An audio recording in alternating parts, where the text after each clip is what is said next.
My wife disappeared on a Tuesday morning without leaving a note, making a call, or taking anything that could explain where she had gone for 11 days. The police treated me like the main suspect. Reporters camped outside my house. Even my closest friends stopped answering my calls. I thought my life was already destroyed then. On the 12th day, an unmarked car slowly pulled into my driveway. A woman in a dark suit stepped out, walked straight toward me, and showed me something that made my entire body go cold. She said, "Your wife is alive." But she did not disappear, because she wanted to leave you. My name is Marcus Bennett. Tuesday started like every other morning. My wife Alina kissed me before leaving the kitchen and told me she would be back before dinner. She had been unusually quiet that morning, but I thought she was simply tired. She picked up her handbag, grabbed her car keys, and walked out of the house. That was the last time I saw her. At first I was not worried. I called her around lunchtime and got no answer. I called again in the afternoon. Nothing. By 6 that evening I was driving around town looking for her. Her car was gone. Her phone went straight to voicemail. By midnight, I called the police. The first question they asked was whether we had argued. I said no. They asked whether she had ever talked about leaving me. Again, I said no. But the questions kept coming. By the second day, they were searching our house.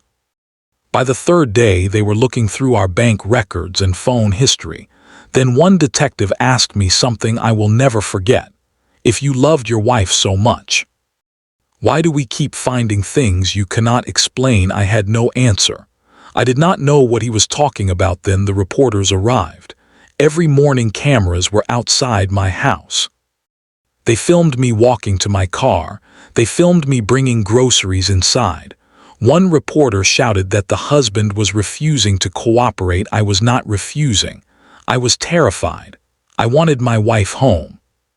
But the more desperate I became, the more suspicious I looked. On the 7th day, one of my oldest friends, Derek, stopped answering my calls. Then another friend did the same. By the 9th day, even people who had known us for years began avoiding me. The town had already decided what had happened. They thought I had killed my wife. On the 11th night, I sat alone in the living room staring at her photograph. I kept thinking about the morning she disappeared.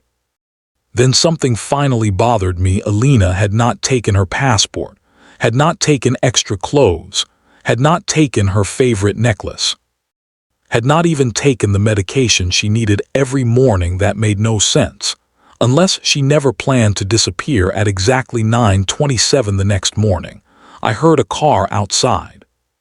I looked through the window. An unmarked black sedan. A woman wearing a dark suit stepped out, walking toward my front door carrying a thin brown envelope. I opened the door. She looked at me and said my name. Then she said the words that changed everything. "Your wife is alive." I could barely breathe. I asked where she was. She did not answer. Instead, she opened the envelope and showed me a photograph. It was Alina, standing inside what looked like a government building. Written across the photograph was a date. 2 days before she disappeared. I asked what was happening.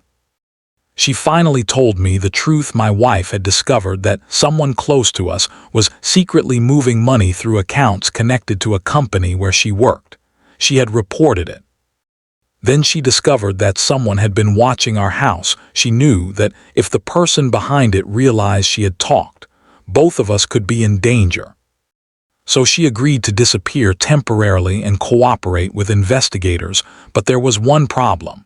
The police had not been told everything. They were deliberately given only enough information to investigate the disappearance. That was why I had become the focus. Someone wanted me to look guilty.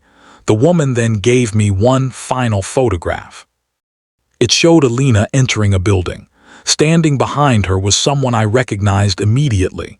Derek, the same friend who had stopped answering my calls. I felt sick. The woman told me Derek had been helping the person responsible move the money and had been watching me from the beginning. The reporters outside my house were not there by accident either. Someone had been feeding them information, designed to make the public believe I had murdered my wife. I suddenly understood everything. The police suspicion, the reporters, my friends disappearing. The strange questions. It had all been part of the same plan. Then the woman stepped aside. A second car had stopped at the end of my driveway. The passenger door opened. Alina stepped out. For 11 days I had imagined every terrible ending. But none of those nightmares prepared me for seeing her standing there alive. She ran toward me. I held her so tightly neither of us spoke. After a few seconds she whispered, "I knew they would try to make you look guilty." I asked her why she had not warned me. "Because if I had called you, they would have known you were not part of it." That sentence broke me. Because for 11 days I had believed my wife had abandoned me. But she had actually been trying to protect me. The woman in the suit, an investigator named Agent Holloway, explained that the case was far from finished. They needed one more thing from me. My cooperation for a controlled meeting, because Derek did not yet know he had been identified. And the man running the operation, a mid-level executive at Alina's company named Preston Wexler, believed the plan had worked perfectly. 3 days later, at Agent Holloway's direction, Alina and I hosted a small gathering, officially to celebrate her safe return. Unofficially, it was a room wired end to end. Derek came, hesitant at first, trying to read the room. Preston came too, confident, smiling, offering his condolences for what I'd been through. I watched Derek closely. He kept glancing at Preston like a man waiting for permission to relax. Halfway through the evening, Alina excused herself and returned holding her laptop. She said she wanted to show everyone something from her time away. A project she'd been working on. She opened a folder and turned the screen toward the room. It was the audit. Months of wire transfers, shell accounts, falsified invoices, all routed through the same offshore holding company, all authorized under signatures that matched Preston's. The room went quiet. Preston's smile didn't move, but his eyes did. Scanning for the nearest exit, Derek stood up first. "This isn't what it looks like." Alina looked at him, calm and steady. "Actually, Derek, it's exactly what it looks like. I have the emails where you confirmed my schedule to Preston. The day I left work early, the day I stopped answering calls, you sent him both." Derek's face went white. Preston finally spoke, his voice tight.